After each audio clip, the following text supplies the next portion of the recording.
Hello, I'm Bernie Hayes. Today we'll be talking about things African with Michael Kojo Anani. Today on The Bernie Hayes Show.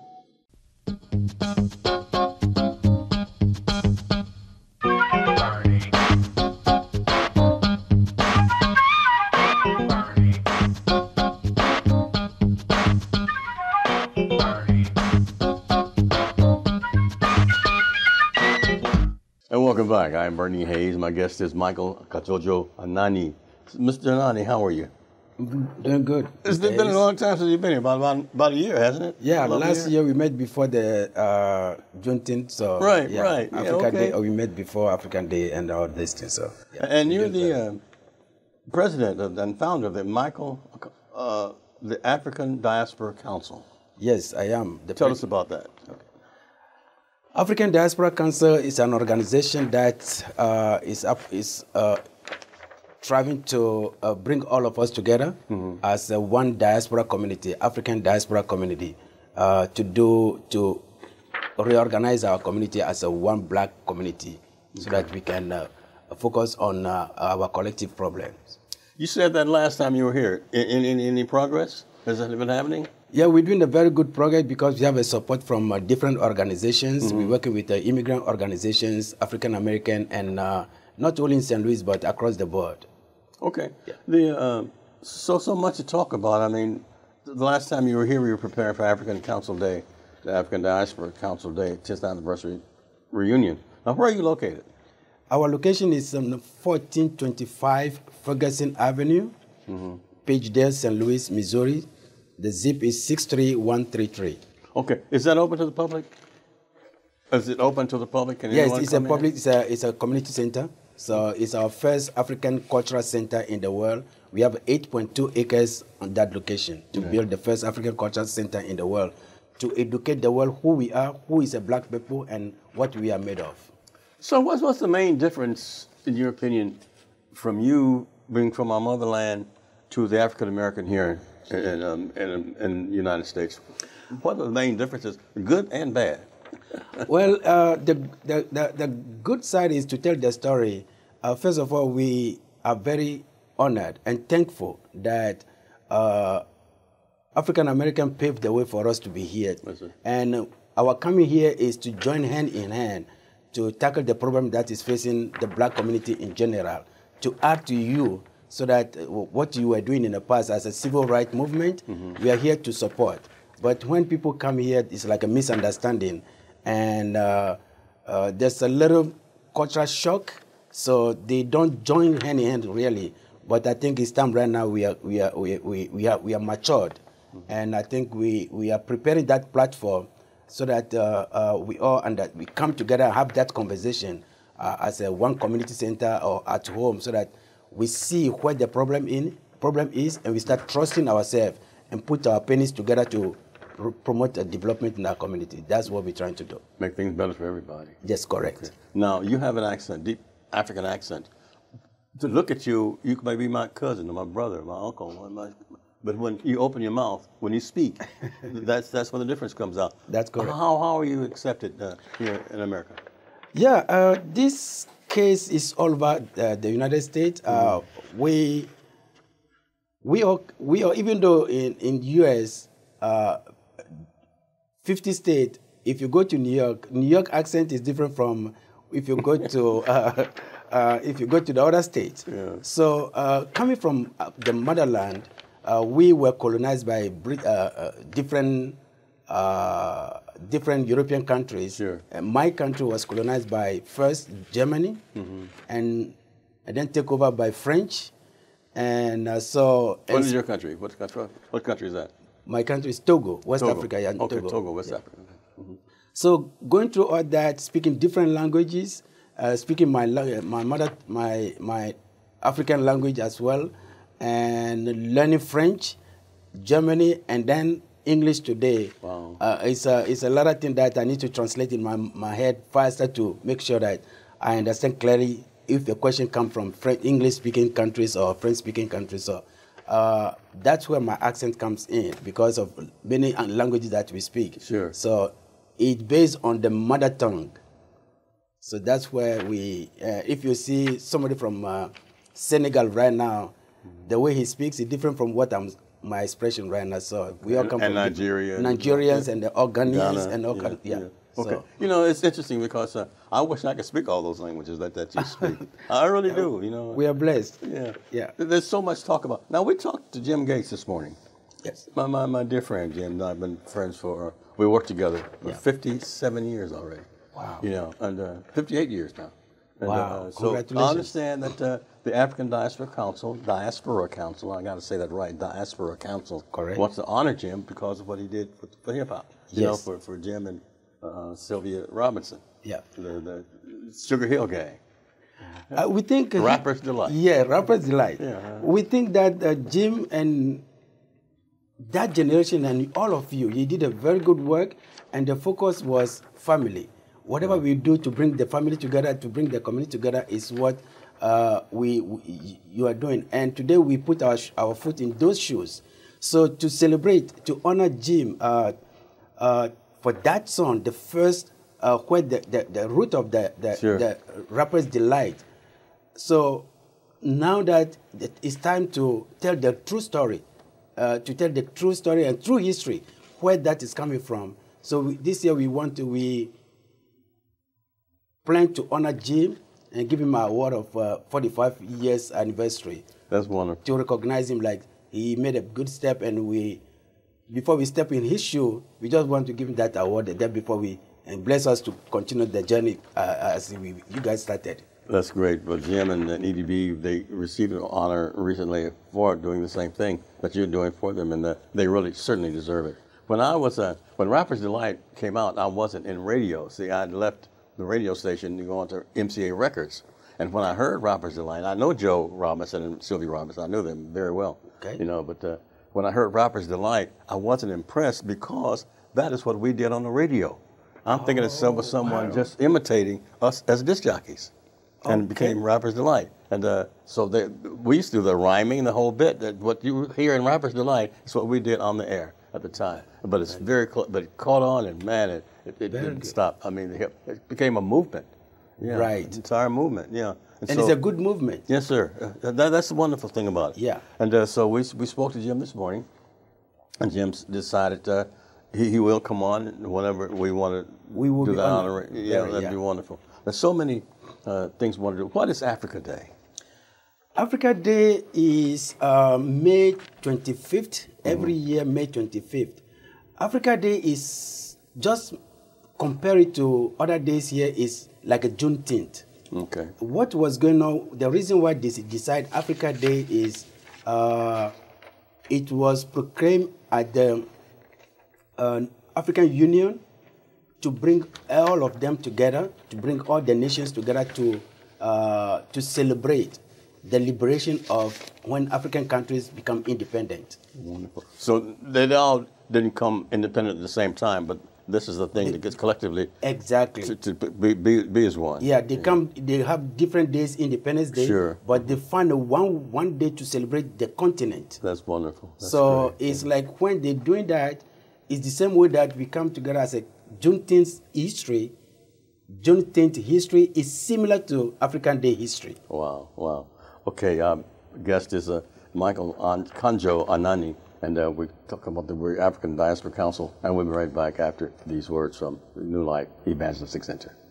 This is an opportunity that God has given all of us at this time to work together to reopen 1411 Locust, which is so urgently needed at this community. I thank God for Bernie Hayes and for his support and standing with us all these particular years. Now it's so critical that you and I do our part also. As Bernie's been partnering with us here at NLEC TV, we've continued to maintain faith, continue to move forward, and now we need some miracles. And that's why I'm asking all of you prayer warriors out there, all of you that are going to use that mustard seed of faith to remove the mountains. There's some mountains. Rich and powerful people who move back in the neighborhood, and they don't want 1411 Locust to open. They'd rather leave the people out on the street to slowly die, starved, used, misused, worked over by drug dealers, alcohol, and everything else. We want this place to be a place of hope for those that have lost all hope. And we want to open the doors, and we can do it. As you prayer warriors, go to God in earnest prayer, knocking on the doors of heaven. When He says, ask, it shall be given you, seek, and you shall find, knock, and it shall be opened unto you. please continue to pray. Pray that God will just let the financial resources come in so we can make all of these repairs. He'll raise up the dedicated laborers for the harvest, that we will continue to see Him do exceedingly abundantly beyond what we can even ask or think. Yes, this is a spiritual battle. The principality and powers are fighting from every direction, but greater is He who's in us than he that's in the world. And that's why I'm asking all of you to join us in prayer. Believe God with us. Contact us at New Life Evangelistic Center if you believe that there's people God laid on your heart that we should see. Ask for myself, Larry Rice, or my grandson Chris Aaron Rice, that we can go visit and share the dream with you, and call us at 314-421-3020. Please pray. Get involved now. We need the body of Christ to arise as we work together to reopen this building for the glory of God. 2 Timothy 1 verse 10. But it has now been revealed through the appearing of our Savior, Jesus Christ, who has destroyed death and has brought life and immortality to light through the gospel. Welcome back. I'm talking with Michael Anani and with the African Diaspora Council Incorporated here in St. Louis, actually in Pagedale, but the St. Louis area. Sir, you gave me a sheet here. It says, in scope of the Black History Month, we don't talk about Black Wall Street, about Tulsa, Oklahoma, and the massacres and so forth. Now, they did have a special on every year. They'll focus some little spot on Tulsa, never telling the whole story.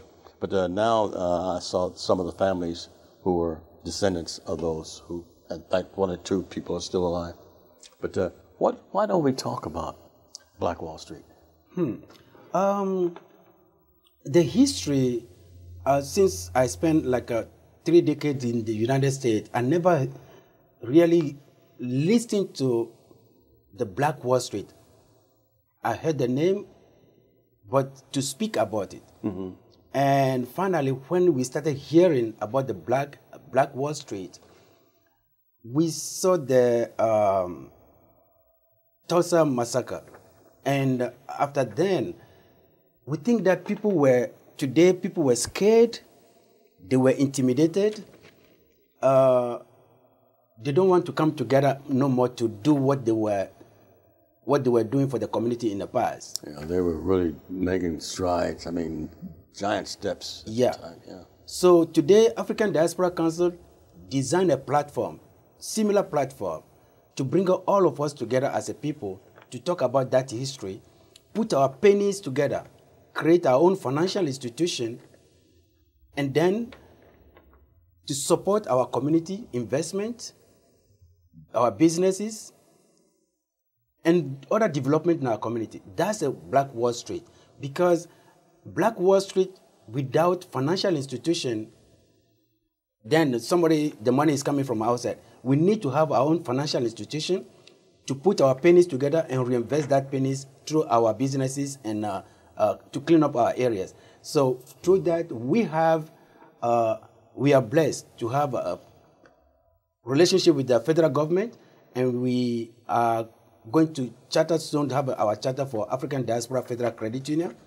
So we want everybody to join us to make sure that we own that bank, we own that credit union to promote development in our community. And that is the Black Wall Street.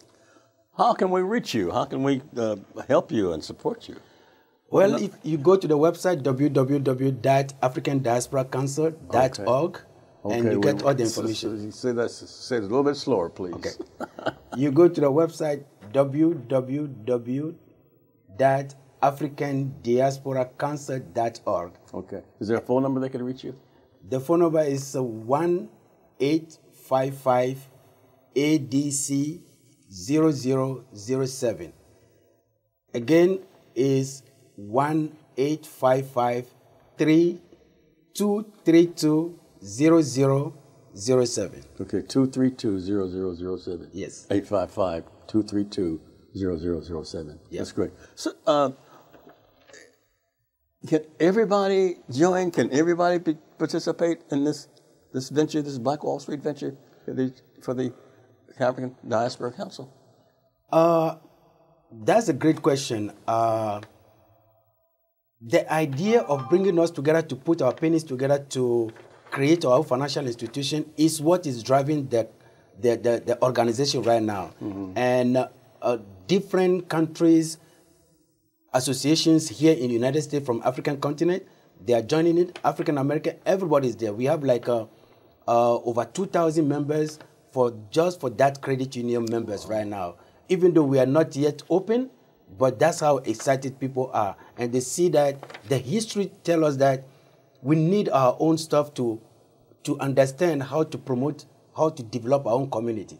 And last year we had something that just struck everybody, that a gentleman from Kenya, CEO from our company, went to another credit union, not even a bank, and applied for loan to buy a house, have $100,000 cash, and still have that deposit, was turned off to not have, didn't get the loan. So, because he was black. All that. Yes, sir. So that is really telling our story that even though other financial institutions which are not ours, they still don't believe us. So we need to work with our brothers and sisters. It's just like you have a brother who is dirty. You need to take shower. You take the brother in a bathroom and wash him up and clothe him. And let's go outside and get something to eat. That is what we're trying to do. We need to listen to each other and promote development in our own community.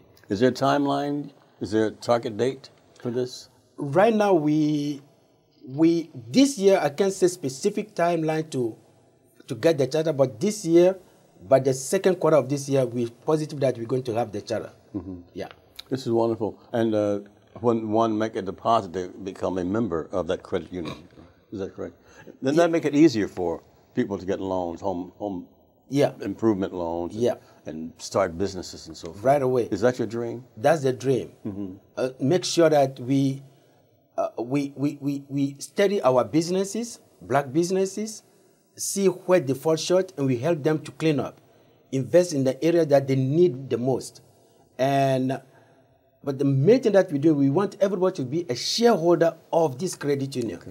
We don't want people to be just like when other credit union call you are a member. The reality, you are not a member. You are a customer. Right. To be a real member of the credit union, you have to leave a money down there so that we all put our pennies together, stay there. We take the chunk of that money, go to the global market, invest into the global market, and the return on that money, we will share it. That's the way it works. That's the way it works. That's the supposed to work. But when you go right now to other credit unions, I'm not saying that they're doing something wrong, but when you go to other credit unions right now, they will make you feel like, oh, you're a member. But at the end of the day, check your account. How much money you have on that account? They didn't share in the profits. Exactly. So we want to educate our community that that's the way. Investment is the key. And we need to bring that together. That's the way we can design our own standard of living. Okay.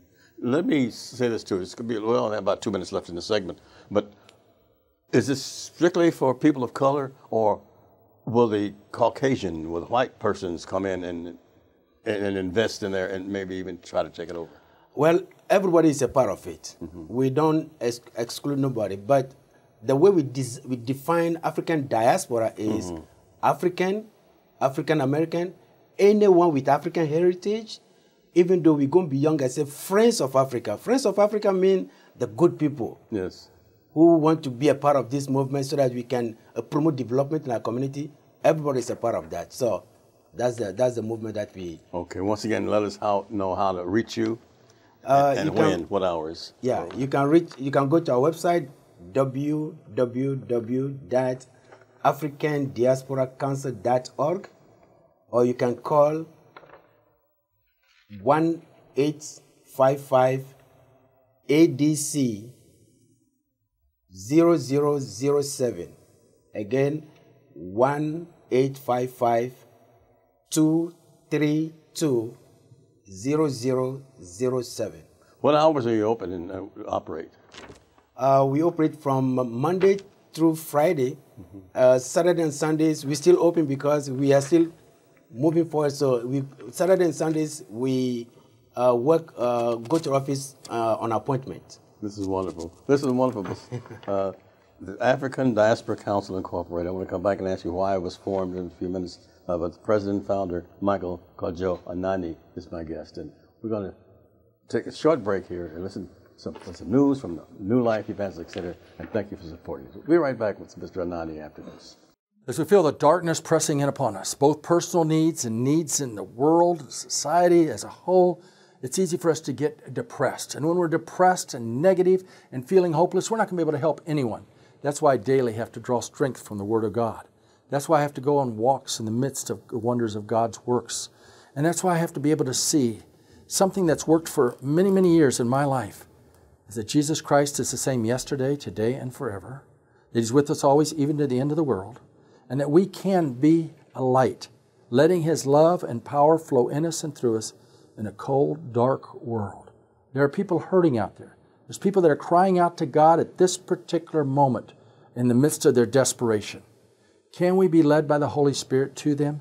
Can we believe God to reach out and let His love flow through us and by faith help them meet their needs?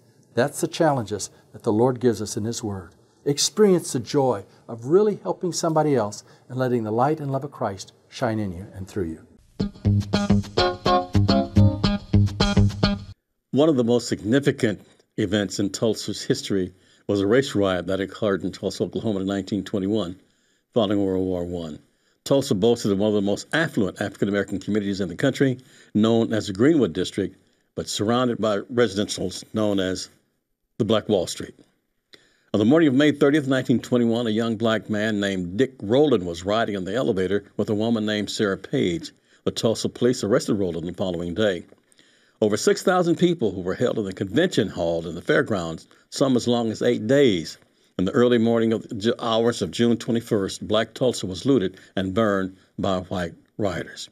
24 hours after the violence erupted, 35 city blocks lay in charred ruins, and in 2001, the Tulsa Race Riot Commission indicated that historians now believe that close to 3,000 black people died in the riot. Tulsa, Oklahoma. It takes many partners to operate New Life Evangelistic Center. We're a large ministry operating and serving so many people all throughout Missouri. And so we appreciate so much Bernie Hayes and his many years of dedicated service to people who are experiencing homelessness all throughout Missouri.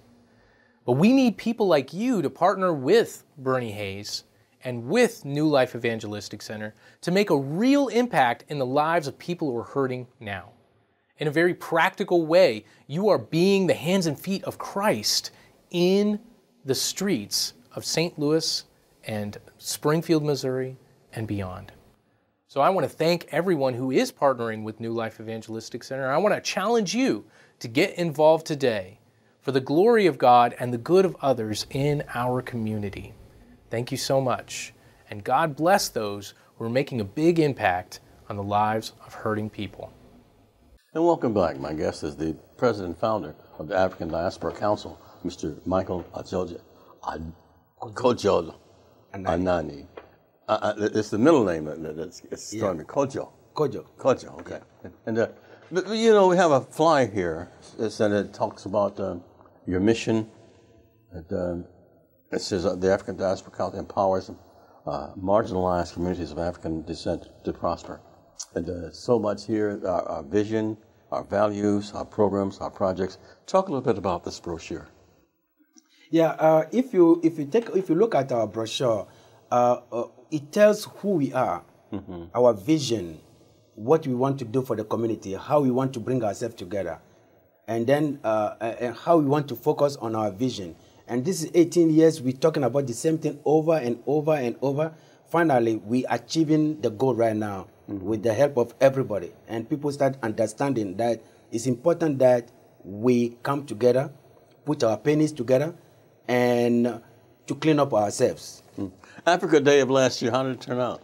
African Day last year turned out very well. And thank you for other people attend that. We don't know, maybe they saw the video. And after then, we moved to Juneteenth. It's the same thing. So that's what we're trying to explain, that in 1960s, around that time, when we were back home, we were very young. Now we know that whatever is going on, those days, colonization is going on in Africa, whereby here slavery it was going on with the fight with the civil rights movement. Sure. And finally, when African countries get independent, the same thing, slaves were getting free.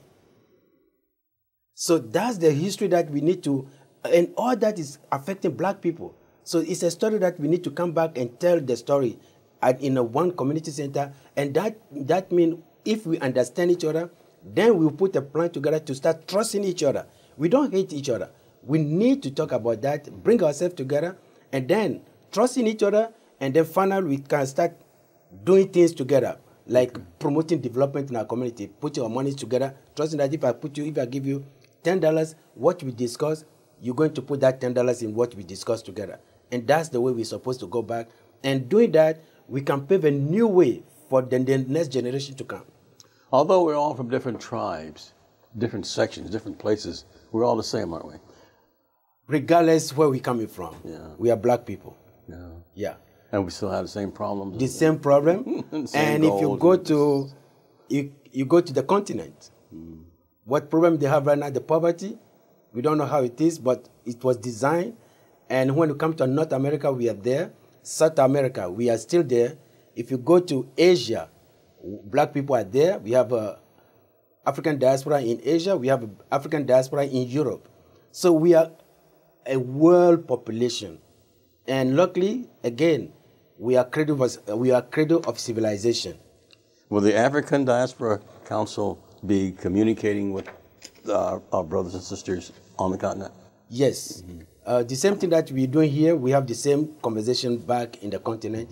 We have people in Cameroon, people in Zimbabwe, South Africa, and other places that we're reaching out to them. They are promoting the ideas in the continent as well. And your brochure talks about the program. It says after-school program, basic needs support, financial literacy and digital, computer literacy, credit repair, monitoring, supporting and coaching, per-day loan mentoring, NFC mentoring program, investment coaching, business management. That's a lot of stuff. That's just a lot of things to do. That's great. These are the programs that we think that these are the basic informations. All this is tied up to what we're doing. The first thing is the cultural center, where we come together, we come home and talk about our needs. And those needs, we make it to benefit the individuals in the community, our members. Especially the payday loan, when you touch that. Payday loan fund rescue is very important because research shows that 98% of our people are in that danger. So we want to give them education, and our credit union is going to fight against that. How you can get easy money when you go to the website, or you want to get a loan like $300, $500. The same way you go to pay the loan, the same thing you can get here, and you can just pay that off just like that, not staying like 10 years or your car gets repossessed or whatever it is. We're trying to avoid those things in the community. Once again, tell us where you're located. Again, we are in our address is 1425 Ferguson Avenue. Is that near what? What street is that, crossroads?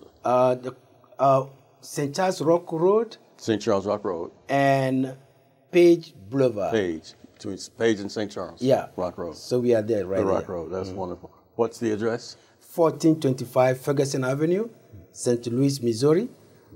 Zip code is 63133. And once again, the phone numbers. The phone number is 232 855 855 232 0007. Mr. Anani, thanks so much. It's always a pleasure seeing you. And thanks so much. And we're going to get together with Jim Gates and make that award right here on this program. Thank you so much. We'll be honored.